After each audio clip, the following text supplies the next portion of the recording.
الحمد لله نحمده ونستعينه ونستغفره ونؤمن به ونتوكل عليه ونعوذ بالله من شرور أنفسنا ومن سيئات أعمالنا من يهده الله فلا مضل له ومن يضلله فلا هادي له ونشهد أن لا إله إلا الله وحده لا شريك له ونشهد أن سيدنا ومولانا محمدًا عبده ورسوله أما بعد أعوذ بالله من الشيطان الرجيم بسم الله الرحمن الرحيم القارعة ما القارعة وما أدراك ما القارعة يوم يكون الناس كالفراش المبثوث وتكون الجبال كالعهن المنفوش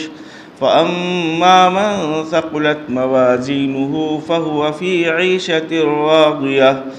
وأما من خفت موازينه فأمه هاوية وما أدراك ما هي نار حامية صدق الله مولانا العظيم رب اشرح لي صدري ويسر لي أمري واحلل عقدة من لساني يفقهوا قولي اللهم صل على محمد النبي الأمي وعلى آله وسلم تسلیما۔ کھڑکھڑا دینے والی چیز کیا ہے؟ اور آپ کو کیا معلوم کہ وہ کھڑکھڑا دینے والی چیز کیا ہے؟ جس دن لوگ بکھرے ہوئے پتنگوں کی طرح، بکھرے ہوئے پروانوں کی طرح ہو جائیں گے اور پہاڑ دھنی ہوئی رنگین روئی کی طرح ہو جائیں گے، پھر بہرحال جس شخص کے ترازو کا پلہ بھاری ہو گیا تو وہ من پسند زندگی میں ہوگا، من پسند زندگی گزارے گا، اور بہرحال وہ شخص جس کے ترازو کا پلہ ہلکا ہو گیا تو اس کا ٹھکانہ، تو اس کا مرکز ایک بہت بڑا گڑھا ہوگا۔ اور آپ کو پتہ ہے، آپ کو کیا پتہ کہ یہ گڑھا کیا چیز ہے؟ دہکتی ہوئی آگ ہوگی، دہکتی ہوئی ایک مجسم آگ ہوگی۔ سورت مکی ہے اور دوسری مکی صورتوں کی طرح سے اس کا مضمون بھی مرنے کے بعد والی ایک نئی زندگی سے متعلق ہے۔ مرنے کے بعد جو ایک نئی زندگی شروع ہوتی ہے، یعنی آخرت کی زندگی جس کو کہا جاتا ہے، جس کی شروعات موت سے ہوتی ہے، پھر اس کے بعد قیامت قائم ہوگی اور حساب و کتاب ہوگا۔ پہلی مرتبہ جب قیامت قائم ہوگی، برپا ہوگی، تو چیزیں ختم ہو جائیں گی، لوگ ختم ہو جائیں گے، دنیا تہس نہس ہو جائے گی۔ دوبارہ جب پھر سے سور پھونکا جائے گا تو انسان زندہ ہوں گے اور جنات زندہ ہوں گے، پھر ان مخلوقات کا حساب اور کتاب ہوگا۔ 30ویں پارے کی اکثر صورتیں ایسے ہی 29ویں پارے کی بھی اکثر صورتیں ایسی ہیں جن کا مضمون آخرت ہی ہے، اور زیادہ تر صورتیں 29 اور 30 پارے کی اکثر و بیشتر صورتیں ایسی ہیں جو مکی ہیں۔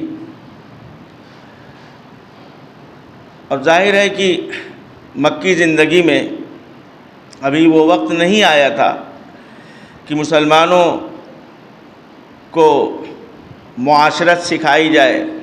معاملات سکھائے جائیں، رہن سہن کے طریقے بتائے جائیں اور کاروبار کا نظام ان کو سمجھایا جائے، اس کا وقت ابھی نہیں تھا۔ ابھی تو وقت یہ تھا کہ سب سے پہلے ان کے اندر آخرت کی فکر پیدا ہو اور اخروی زندگی کے مناظر ان کے سامنے آئیں، جس کے نتیجے میں جو ایمان لا چکے ہیں ان کا ایمان مزید مضبوط ہو، اور جو ایمان نہیں لائے ہیں ابھی تک آخرت کے مناظر کو دیکھ کر کے سن کر کے ان کے دل میں مرنے کے بعد والی زندگی اور وہاں پر اللہ کے سامنے حساب اور کتاب کی ایک فکر سی پیدا ہو جائے، اور اللہ کے سامنے حضوری کا ایک احساس ہو، جس کے نتیجے میں ایک خوف پیدا ہو دل کے اندر، اور وہ ایمان لانے پر مجبور ہو۔ یہاں پر ایک بات میں سب سے پہلے عرض کروں کہ چاہے موت کا تذکرہ ہو اور چاہے قیامت کا ذکر ہو اور چاہے جنت اور دوزخ کا تذکرہ ہو، ان سب کا مقصد صرف ایک ہے کہ مرنے کے بعد والی زندگی کی فکر پیدا کرنا۔ مرنے کے بعد والی زندگی کی فکر کیوں ضروری ہے؟ آخرت کا خوف دل میں آنا کیوں ضروری ہے؟ اس سے کیا فائدہ ہوگا؟ بہت آسان الفاظ میں اگر اس طرح کہا جائے کہ شریف انسان بننے کے لیے، ملک کا اچھا شہری بننے کے لیے، بہترین پڑوسی بننے کے لیے، اور ان سب کو سمیٹ کر کے یوں کہوں کہ اچھا انسان بننے کے لیے، اچھا اور شریف انسان بننے کے لیے فکر آخرت ضروری ہے۔ فکر آخرت کے علاوہ کوئی بھی ایسی چیز نہیں ہے جو انسان کو جرائم سے روک دے، اللہ کی نافرمانیوں سے روک دے، لوگوں کے ساتھ ظلم اور زیادتی کرنے سے روک دے، لوگوں کو لوٹنے، کھسوٹنے اور دھوکہ دینے اور قتل غارت گری کا بازار گرم کرنے سے روک دے۔ کوئی چیز ایسی نہیں ہے، صرف اور صرف ایک چیز ہے جس کا نام ہے فکر آخرت اور مرنے کے بعد اللہ کے دربار میں حاضری کا احساس۔ یہ دور تحقیقات کا دور ہے، ریسرچ کا دور ہے۔ آج کی دنیا میں جو فلسفی لوگ ہیں، جو محقق کہلاتے ہیں آج کی دنیا کے اعتبار سے، ان میں سے بہت سے لوگوں کا خیال یہ ہے کہ جرائم کے سدباب کے لیے دنیا کو یا ملک کو جرائم سے پاک کرنے کے لیے علم کا ہونا ضروری ہے۔ اس لیے کہ تعلیم اگر آ جائے گی تو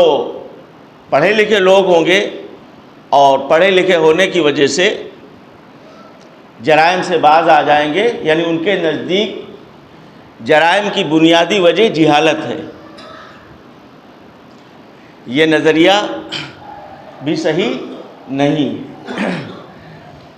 کیونکہ اگر جرائم کی وجہ جہالت ہوتی تو پڑھے لکھے لوگ جرم نہ کرتے۔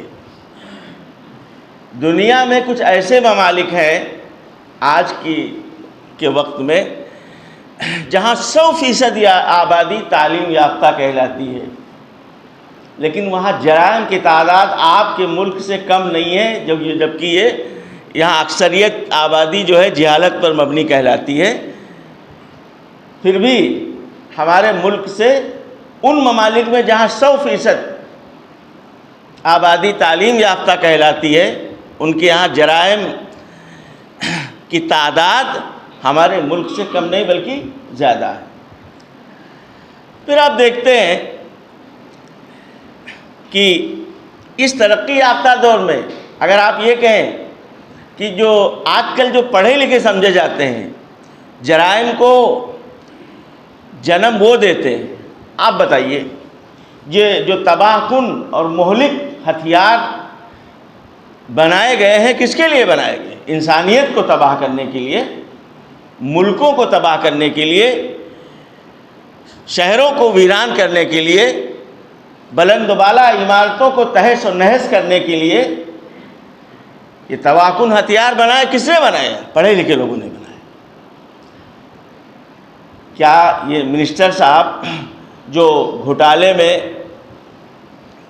گرفتار ہوتے ہیں،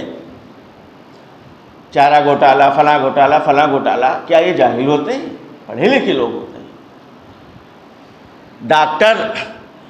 جو اپنے اسپتال میں بیٹھ کر کے ڈکیتی ڈالتے ہیں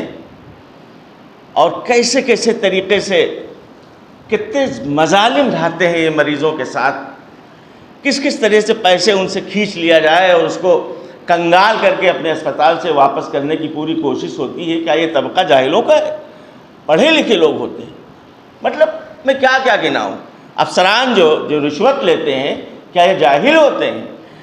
گردہ انسان کا نکال لیا جاتا ہے آپریشن تھیٹر میں، کیا وہ جاہل کرتا ہے یہ کام؟ پڑھے لکھے لوگ کرتے ہیں۔ تو میں تو یہ کہنا چاہتا ہوں کہ آج کل بڑے بڑے جرائم جہاں کم پڑھے لکھے لوگوں کی سوچ تک نہیں جاتی ہے ان کو انجام دینے والے پڑھے لکھے لوگ ہیں۔ لہذا یہ بات ثابت ہو گئی کہ جرائم کی بنیاد جہالت نہیں ہے بلکہ کچھ اور ہے۔ دوسرا ایک نظریہ ہے کہ جرائم جو وجود کے اندر آ رہے ہیں دنیا میں اس کی وجہ غربت ہے۔ اگر مال، دولت اور پیسے انسان کے پاس ہوں گے تو وہ کیوں چوری کرے گا، وہ کیوں کسی کو ناجائز قتل کرے گا، اور کیوں اس طرح سے وہ غلط کام کرے گا؟ چونکہ وہ اچھی زندگی گزار رہا ہوگا، خوشحالی کی زندگی گزار رہا ہوگا، لہذا وہ اپنے میں مست رہے گا اور دوسرے کو نقصان نہیں پہنچائے گا۔ ایک نظریہ یہ ہے کہ جرائم کے سدباب کے لیے لوگوں کا مالدار ہونا ضروری ہے۔ یہ نظریہ بھی غلط ہے، اس لیے کہ آپ دیکھتے ہیں، آپ اپنے شہر ہی میں دیکھ لیجئے،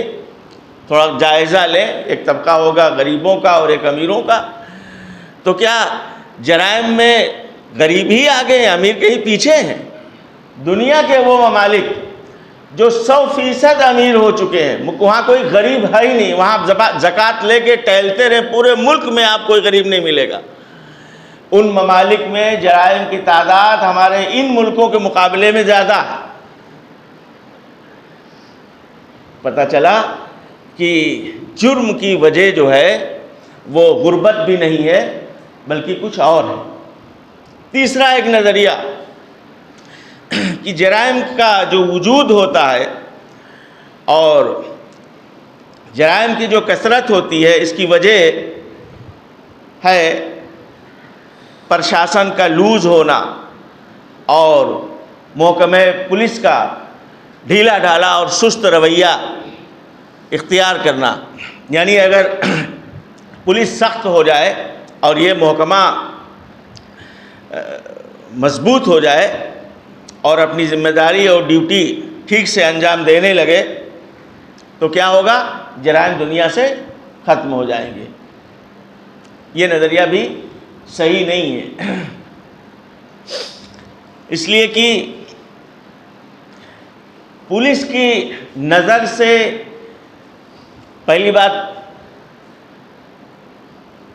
یہ بھی ایک مسئلہ ہے کہ پولیس کی اصلاح کیوں ہوگی، پولیس کیوں صحیح ہو جائے گا، پولیس ڈپارٹمنٹ کیوں ایماندار ہو جائے گا 100% جب کوئی اور ایماندار نہیں ہے؟ جب ہر ڈپارٹمنٹ بے ایمان ہے، ہر ڈپارٹمنٹ میں، ہر محکمے میں کرپشن، بدامنی پھیلی ہوئی ہے، رشوت خوری کا بازار گرم ہے، تو پولیس کیوں صحیح ہو جائے گی؟ دوسری وجہ، چلیے مانتے ہیں کہ پولیس صحیح ہو جائے اور ملک کا ایک اچھا ایک ذمہ دار ڈپارٹمنٹ ہے، اس لیے وہ ٹھان لے کہ ہم اپنا محکمہ مکمل جو ہے وہ ایمانداری کے اوپر چلائیں گے اور پولیس کا محکمہ پورا صحیح ہو جائے، انصاف پر مبنی ہو جائے، تو آپ بتائیے کیا انسان پولیس کی نظروں سے چھپ کر کے گناہ نہیں کرے گا؟ پولیس کی نظروں سے چھپ کر کے بھی تو گناہ ہوتے ہیں، پولیس سے چوری چھپ کے بھی تو گناہ ہوتے ہیں۔ پتہ چلا کہ یہ تینوں نظریے فیل ہیں اور ناکام ہیں۔ کیا ہے؟ صرف وہی نظریہ کامیاب ہے جس نظریے کو قرآن پاک کے اندر اور سورہ القاریہ کے اندر بیان کیا گیا ہے۔ سورہ القاریہ کا جو لب لباب ہے اور جو خلاصہ ہے وہ یہ ہے کہ صرف اور صرف فکر آخرت اور اللہ کے دربار میں حاضری کا احساس اور اللہ کے دربار میں پیش ہونے کا جو خوف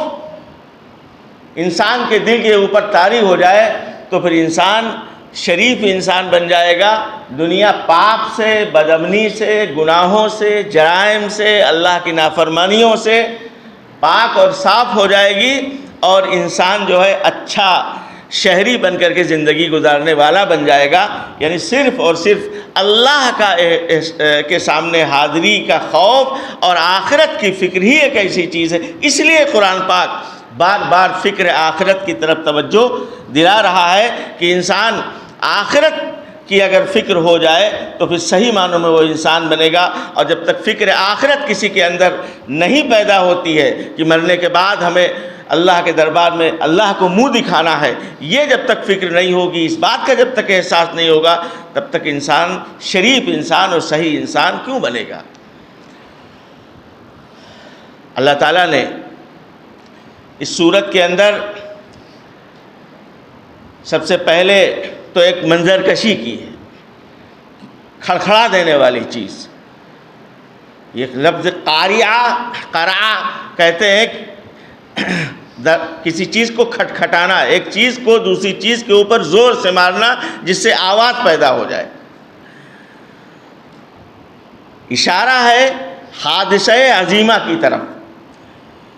یعنی قیامت کا جو حادثہ ہوگا ایک بڑا حادثہ ہوگا۔ القاریہ حادثہ عظیمہ، کھڑکھڑا دینے والی چیز۔ کیا ہے کھڑکھڑا دینے؟ حادثہ عظیمہ کیا ہے؟ وہ عظیم حادثہ کیا ہے؟ سوالیہ انداز میں اللہ تعالیٰ نے وما ادراک ما القاریہ، آپ کو کیا معلوم کہ قاریہ کیا چیز ہے، عظیم حادثہ کیا چیز ہے؟ یہ اصل میں اس سے پہلے بھی میں نے ذکر کیا تھا، سوالیہ انداز جو ہوتا ہے مخاطب کو متوجہ کرنے کے لیے، اللہ تعالیٰ جو کوئی اہم مضمون بیان کرنا چاہتے ہیں تو سوالیہ انداز میں کیا ہے۔ جب انسان پہلے کسی چیز کے بارے میں استاد طالب علم سے اگر پہلے سے سوال کرتا ہے تو طالب علم مکمل طور پر استاد کی اگلی بات سننے کے لیے تیار ہو جاتا ہے۔ وہی انداز اللہ تعالیٰ نے قرآن پاک میں جگہ جگہ اختیار فرمایا کہ سوالیہ ما ادراک ما القاریہ، کھڑکھڑا دینے والی چیز کیا ہے، آپ کو کیا پتا؟ آگے اس مضمون یوم یکون الناس کالفراش المبثوث، جس دن لوگ بکھرے ہوئے پتنگوں کی طرح سے ہوگی۔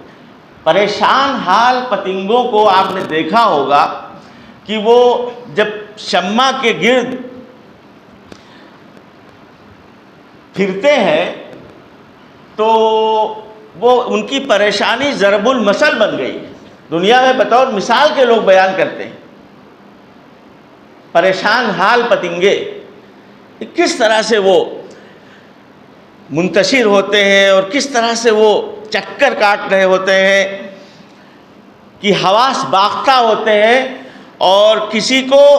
دوسرے کی فکر کیا اپنی بھی فکر، اپنا بھی کچھ عطا پتہ نہیں ہوتا ہے۔ اس بدحواسی کا یہ عالم ہوتا ہے۔ اللہ تعالیٰ نے جو قیامت کے نفخہ اولا کی، یعنی پہلی مرتبہ جو سور پھونکا جائے گا، اس کی جو منظر کشی فرمائی ہے، اس کو ان پریشان حال پروانوں سے تشبیہ دیا ہے۔ یعنی پریشان حال پروانوں کی جو کیفیت ہوتی ہے، قیامت کے دن کوئی کسی بدحواسی کے عالم میں ہر انسان ہوگا کہ کسی کو کسی کی بھی فکر نہیں ہوگی، بلکہ ہر ایک اپنی مصیبت میں ہی مبتلا ہوگا۔ یوم یکون الناس کالفراش المبثوث، جس دن لوگ بکھرے ہوئے پروانوں کی طرح ہوں گے، اور پہاڑ جیسی مضبوط چیز جس میں مختلف قسم کے رنگوں کے پہاڑ ہوتے ہیں، اللہ تعالیٰ نے فرمایا کہ یہ بالکل دھنی ہوئی رنگین روئی جیسے جب دھن دی جاتی ہے تو جس طرح وہ ہوا میں اڑتی ہے،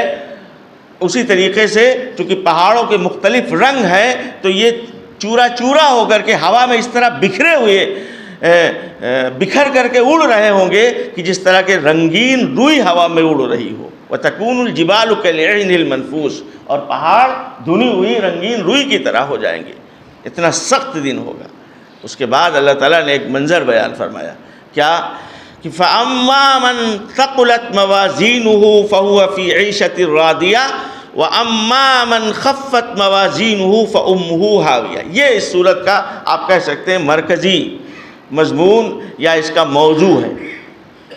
کہ قیامت کے دن اعمال کو تولا جائے گا، میزان عدل قائم ہوگا، ترازو اللہ تعالیٰ قائم فرمائیں گے، اس کے بعد اعمال تولے جائیں گے۔ یہاں پر اللہ تعالیٰ نے یہ نہیں فرمایا وَأَمَّا مَنْ كَثُرَتْ أَعْمَالُهُ فَهُوَ فِي عِيشَةٍ رَاضِيَةٍ، کہ جس کے اعمال زیادہ ہوں گے وہ من پسند زندگی گزارے گا، یہ نہیں فرمایا، اور جس کے اعمال کم ہوں گے وہ جہنم میں جائے گا، یہ بھی نہیں فرمایا۔ یہ عجیب تعبیر ہے، اس میں اصل میں ایک پیغام چھپا ہوا ہے، ایک سبق چھپا ہوا ہے، کیا کہ اعمال تولے جائیں گے، اور جب تولے جائیں گے تو اے میرے بندو تم اعمال میں وزن پیدا کرنے کی فکر کرو، اس لیے کہ وہاں کثرت اعمال کا اعتبار نہیں ہوگا۔ بہت سے لوگوں کے پاس اعمال تو ہوں گے لیکن ان کی حیثیت بھوس جیسی ہوگی، بھوسا جیسی، جس طرح وہ ہلکا ہوتا ہے، بے وزن ہوتا ہے، اسی طریقے سے اعمال تو ان کے ہوں گے لیکن وہ فَجَعَلْنَاهُ هَبَاءً مَنْثُورًا، اللہ تعالیٰ فرماتے ہیں ان کو ہم جو ہے ہوا میں اڑا دیں گے، ہوا میں اڑ جائیں گے، اور کوئی قدر اور کوئی منزلت، اپنا کوئی وزن وہاں پہ نہیں رکھیں گے۔ اس اعمال کے ترازو میں وزن پیدا کرنے کے لیے اور نام اعمال کا پلہ جھکنے کے لیے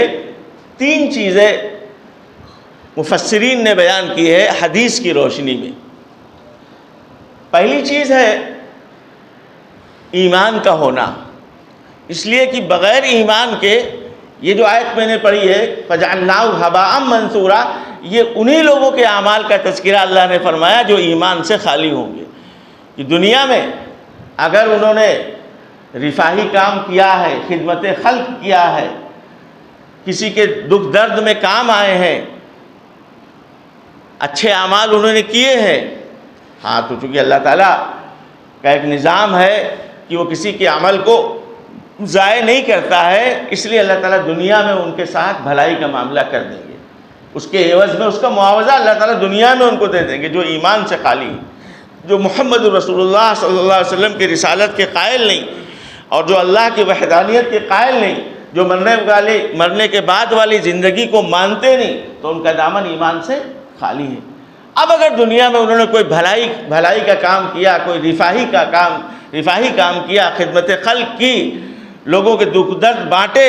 تو پھر اللہ تعالیٰ ان کو دنیا میں شہرت عطا فرما دیں گے، دنیا میں ان کو عزت عطا فرما دیں گے، سرخ روئی مل جائے گی، دنیا میں ان کے مال اور دولت میں اضافہ ہو سکتا ہے، دنیا میں خوشحالی ان کو مل سکتی ہے، یہ تو مل جائے گا، لیکن آخرت میں ان کے اعمال کا کوئی وزن نہیں ہوگا، اس لیے کہ آخرت میں اعمال کا وزن پیدا کرنے کے لیے سب سے پہلی شرط کیا ہم نے بتائی؟ ایمان کا ہونا ہے۔ دوسری چیز اخلاص، کہ آخرت میں وہ عمل جو لوگوں کے لیے کیے گئے تھے، شہرت حاصل کرنے کے لیے کیے گئے تھے، بندوں کو خوش کرنے کے لیے کیے گئے تھے، دنیا میں نام و نمود پیدا کرنے کے لیے کیے گئے تھے، اللہ کو راضی کرنے کے لیے نہیں کیے گئے تھے، تو ان اعمال کا کوئی وزن نہیں ہوگا، اور وہ اعمال بے حیثیت ہوں گے، بے قدر ہوں گے، اللہ کے وہاں ان کا کوئی وزن نہیں ہوگا۔ لہذا کیا ضروری ہے؟ ضروری ہے کہ ایمان کے ساتھ ساتھ اخلاص پیدا کرنے کی کوشش کریں، یعنی جو بھی عمل کریں وہ اللہ کی رضا کے لیے کریں۔ اور حضرت مجھے یاد آیا ہمارے بزرگوں میں، بلکہ ائمہ مجتہدین میں ایک امام گزرے حضرت امام احمد بن حنبل رحمۃ اللہ علیہ، ان کے زمانے ایک بزرگ کا، ایک اللہ والے کا انتقال ہو گیا، تو لوگ نماز جنازہ کے لیے جا رہے تھے، لوگوں نے کہا حضرت جنازے میں شرکت کے لیے آپ تشریف لے چلیں، تو حضرت نے فرمایا کہ میں بہت دیر سے اپنی نیت کو درست کرنے کی کوشش میں لگا ہوں، لیکن بار بار میرے دل میں یہ آ رہا ہے کہ اگر میں اس جنازے میں شریک نہیں ہوا تو لوگ کہیں گے کہ احمد اتنے بڑے بزرگ کے جنازے میں نہیں گیا، اس لیے میں اپنی نیت ٹھیک نہیں کر پا رہا ہوں، میں نہیں جاؤں گا۔ حالانکہ نماز جنازہ میں شرکت سے ایک قیرات کے برابر حدیث کے اندر ذکر ہے کہ ثواب ملتا ہے، اور ایک قیرات آپ نے فرمایا احد پہاڑ کے برابر، یعنی نماز جنازہ میں جس نے شرکت کی اور کسی ایمان والے کی نماز جنازہ پڑھی تو اللہ تعالیٰ احد پہاڑ کے برابر اس کو نیکیاں عطا فرما گے، اتنی بڑی عبادت ہے۔ لیکن حضرت امام احمد بن حنبل رحمۃ اللہ علیہ کہہ رہے نیت درست نہیں ہے تو جانے سے کیا فائدہ۔ یہاں پر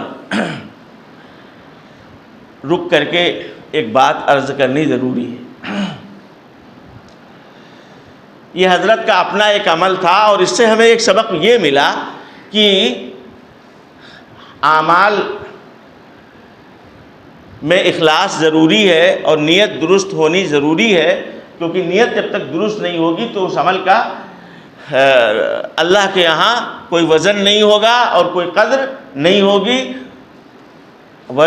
عمل کے اندر وزن پیدا کرنے کے لیے اخلاص اور نیت کی درستگی ضروری ہے۔ لیکن یہاں پر ایک سوال میرے ذہن میں خود ہی آ گیا، کیا کہ کبھی کبھی ایسا ہوتا ہے کہ ہم نوافل کے پابند نہیں ہوتے، مثال کے طور پر ہمارا معمول نہیں ہے اوابین پابندی کے ساتھ پڑھنے کا، لیکن کبھی بزرگوں کی مجلس میں جانا ہوتا ہے، ایسی مجلسوں میں کہ وہاں مغرب کے بعد 10-15 منٹ تک وہ اوابین وغیرہ کا اہتمام کرتے ہیں باقاعدہ۔ اب ہم اس مجلس میں ہیں تو اب ہم کہیں جناب میں تو پڑھتا نہیں ہوں، اگر آپ پڑھوں گا سمجھیے گا بات، تو یہ تو ریاکاری ہو جائے گی کہ ان لوگوں کی وجہ سے میں نے یہ عمل کیا، اللہ کے لیے نہیں کیا، میں تو ماحول میں پھنس گیا اس لیے اوابین پڑھنے جا رہا ہوں، میں تو پابند اوابین کا ہوں نہیں، تو میں اوابین کیوں پڑھوں، میں کونے میں بیٹھا رہوں گا۔ ایسا نہیں کرنا ہے، بلکہ اس سلسلے میں ایک بات حضرت مفتی تقی عثمانی صاحب دامت برکاتہم نے فرمائی ہے کہ حضرت فرماتے ہیں کہ جب کسی عمل کا موقع آ جائے تو آپ یہ سمجھیے کہ اللہ کی طرف سے یہ ایک نعمت ہے، بس آج اللہ کی طرف سے ایک نعمت ہم کو مل رہی ہے کہ ان بزرگوں کے ساتھ مجھ کو بھی یہ سعادت حاصل ہو رہی، تو میں اوابین کیوں نہ پڑھوں، اور اس طرف ذہن بالکل نہ لے جائیے کہ جناب جو ہے اخلاص نہیں ہے۔ اور حضرت امام احمد رحمۃ اللہ علیہ کا اپنا ایک عمل ہے، لیکن اس بنیاد پر آپ کسی عمل کو نہ چھوڑیے، ہم کو نہیں چھوڑنا ہے کہ اخلاص نہیں ہے، بلکہ اخلاص پیدا کرنے کی کوشش کریں اور اللہ سے دعا کریں، اور اپنا ذہن بندوں کی طرف نہ لے جائیں اور یہ سوچیں کہ بندوں کی حیثیت کیا ہے، بندوں کی کیا حیثیت ہے کہ ہم ان کو خوش کرنے کے لیے، ان کو راضی کرنے کے لیے اپنا قیمتی عمل جو ہے کروں۔ ارے میرا عمل تو اللہ کے لیے ہے، میرے یہ اعمال، میری یہ عبادات اللہ کی رضا جوئی کے لیے ہے، بندوں کی کیا حیثیت ہے۔ لیکن چلتے پھرتے، بلکہ حضرت تو فرماتے ہیں حضرت تقی صاحب دامت برکاتہم کہ یہ جو داعیہ کسی نیکی کا کبھی آپ کے دل کے اندر آتا ہے، یہ اللہ کا مہمان ہوتا ہے، اللہ کا مہمان ہوتا ہے۔ یہ جذبہ آیا دل میں کہ یار 2 رکعت صلاۃ التوبہ پڑھ لیں، یا دل میں آیا کہ آدھا پارہ تلاوت کر لیں، اب آپ سوچیں ارے میں جب پابند نہیں ہوں تو کیوں کروں۔ نہیں بھائی، یہ جو دل میں داعیہ، یہ جو جذبہ آیا، یہ مہمان ہے، اس مہمان کی قدر کریں گے تو دوبارہ پھر آئے گا، اور مہمان کو آپ مطلب ناقدری کریں گے تو تھوڑی آئے گا وہ بار بار۔ بھائی اسی گھر میں آدمی بار بار جاتا ہے جہاں اس کی قدر ہوتی۔ تو یہ جو داعیہ پیدا ہوا، دل میں جذبہ آیا اس وقت نیکی کرنے کا، فوراً اس کی قدر کریں تاکہ یہ مہمان بار بار آئے۔ عمل کو صرف اس بنیاد پر کبھی نہ چھوڑیں کہ یہ چھوٹا سا عمل ہے۔ حدیث کے اندر اللہ کے رسول صلی اللہ علیہ وسلم نے فرمایا اماطۃ الاذی عن الطریق، راستے سے تکلیف دہ چیز کو ہٹا دینا یہ ایمان کا الایمان بضع و سبعون شعبۃ، 70 اور کچھ درجے ہیں، 70 سے زیادہ درجے ہیں، اور ادناھا اماطۃ الاذی عن الطریق، سب سے ادنا درجہ ایمان کا راستے سے تکلیف دینے والی چیز کو ہٹا دینا۔ اب آپ بازار میں چھلکا آپ کو روڈ پہ نظر آ گیا، اب آپ سوچیں یار میں تو کوئی بڑے بڑے عمل تو کرتا نہیں ہوں، اب چھوٹا سا عمل کیا ہے، یہ اکیلا چنا کیا بھاڑ پھوڑے گا؟ نہیں، یہ اللہ کا معاملہ ہے۔ ایک نیکی نجات کے لیے کافی ہو سکتی ہے، اور ایک گناہ جہنم میں لے جانے کے لیے کافی ہو سکتا ہے بغیر توبہ کے اگر مر گیا بندہ تو۔ رحمت حق بہانہ می جو ہے، اللہ کی رحمتیں بہانے تلاش کرتی ہے، ڈھیر ساری نیکیاں اللہ تعالیٰ نہیں چاہتے ہیں، بلکہ اللہ تو بہانے تلاش کر کے بندوں کو معاف کریں گے اس دن، قیامت کے دن۔ تو یہ ایک بندہ اگر اللہ کا پھسل گیا کیلے کے چھلکے سے، اس کا پیر پھسلا، اس کو چوٹ لگ جائے، کتنی تکلیف ملے گی۔ آپ نے اس نیکی کو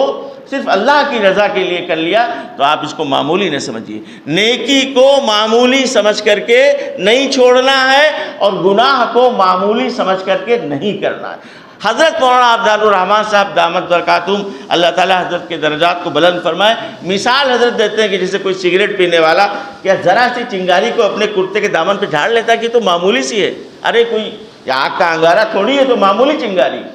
فرماتے بھائی جس طرح سے آپ اس معمولی چنگاری سے پرہیز کرتے ہیں اور سوچتے ہیں کہ میرا قیمتی کرتا ذرا سا بھی اگر داغدار ہو گیا اور ایک سوراخ بھی اس کا ہو گیا تو اس کا مزہ خراب ہو جائے گا، ٹھیک اسی طریقے سے معمولی سا گناہ ہماری نیکیوں کی گٹھری میں اگر ڈال دیا جائے، کیونکہ حضرت فرماتے ہیں گناہ جو ہے وہ آگ کی چنگاری جیسا ہے، وہ جا کر کے نیکیوں کا پورا گٹھر جلا دے، نیکیوں کا پورا ڈھیر جلا سکتا ہے۔ جس طرح ایک چنگاری آپ کے روپیوں کی کروڑوں روپے کی گڈی کو برباد کر سکتی ہے، ایک چنگاری، ایسے ہی نیکیوں کا جو خزانہ ہوگا، جو گٹھر ہوگا، جو ہم نے کمایا ہے اب تک، ایک گناہ کی ایک چنگاری اس پورے نیکیوں کے خزانے کو تباہ و برباد کر سکتی ہے۔ تو کیا عرض کر رہا تھا میں کہ میزان عمل میں وزن پیدا کرنے کے لیے دوسری چیز کیا ضروری ہے؟ اخلاص کا ہونا، اور تیسری چیز یہ ہے عمل کا سنت کے مطابق ہونا، کیونکہ اللہ تعالیٰ نے امام الانبیاء صلی اللہ علیہ وسلم کے دنیا میں آ جانے کے بعد ایک نظام بنا دیا کہ اب عمل وہی ہم مقبول کریں گے، اب اسی عمل کو ہم محبت کی نظر سے دیکھیں گے جو عمل نبی کے بتائے ہوئے طریقے پر ہوگا۔ میرے محبوب کی ادائیں مجھ کو پسند ہیں، ورنہ تمہاری عبادت میرے لیے کسی کام کی نہیں۔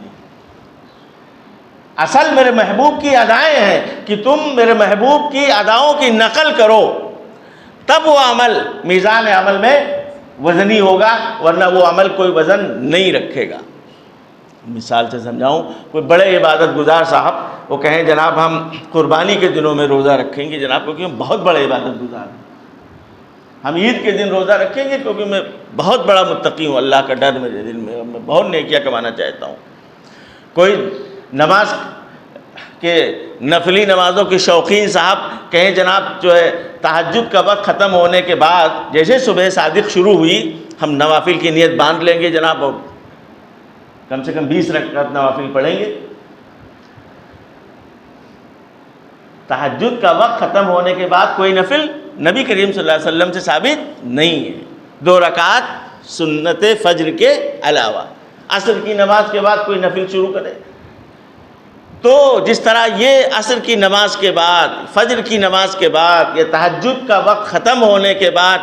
کوئی بھی نوافل پڑھے تو وہ نوافل چاہے آپ بڑی بڑی سورہ بقرہ اور سورہ آل عمران جیسی صورتیں آپ پڑھیں، لیکن وہ نماز اللہ کو نہ چاہیے، وہ روزہ جو نبی کے طریقے پہ نہیں ہے، جہاں پر نبی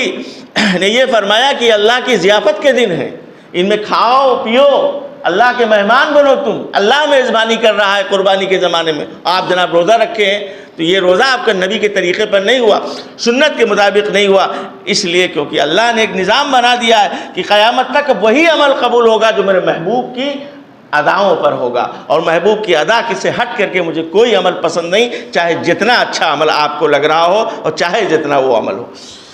یہ 3 شرطیں میں نے عرض کی، ایک ایمان، دوسرے اخلاص، اور تیسرے عمل کا سنت کے مطابق ہونا ضروری ہے۔ جب یہ ہوگا تو انشاءاللہ عمل جو ہے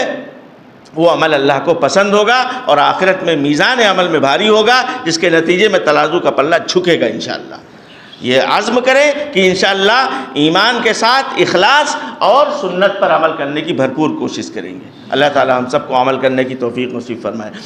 فَأَمَّا مَنْ ثَقُلَتْ مَوَازِينُهُ فَهُوَ فِي عِيشَةٍ رَاضِيَةٍ، جس کے ترازو کا پلہ بھاری ہو جائے گا تو من پسند کی زندگی گزارے گا۔ دنیا میں کوئی شخص یہ نہیں کہہ سکتا ہے کہ میں جو چاہتا ہوں وہ ہوتا ہے، لیکن آخر دنیا میں کوئی بھی یہ نہیں کہہ سکتا، بڑے سے بڑا بادشاہ یہ نہیں کہہ سکتا کہ میں جو چاہتا ہوں وہ ہو جاتا ہے، نہیں ہو سکتا۔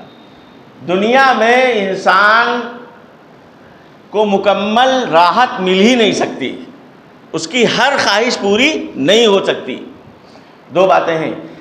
دنیا کی کوئی بھی نعمت نمبر 1 وہ پائیدار نہیں ہے، نمبر 2 وہ مکمل نہیں ہے۔ 2 جملے بڑے گہرے ہیں۔ دنیا کی کوئی بھی نعمت پائیدار نہیں ہے، یعنی جو نعمت ہم کو ملی اس کا کوئی سہارا نہیں کب تک یہ رہے گی، اور دوسرے دنیا کی کوئی بھی نعمت جو اللہ نے ہم کو دی ہے یہ کامل اور مکمل نہیں ہے، کیونکہ دنیا میں ہر سکھ کے ساتھ دکھ کا کانٹا چبھتا رہتا ہے۔ اسی طریقے سے دنیا کے جو غموں کا معاملہ ہے، دنیا کا جو غم یا دنیا کی جو مصیبت وہ پائیدار نہیں ہے، اور دوسری بات دنیا کی کوئی بھی پریشانی اور دنیا کی کوئی بھی مصیبت وہ مکمل نہیں ہے۔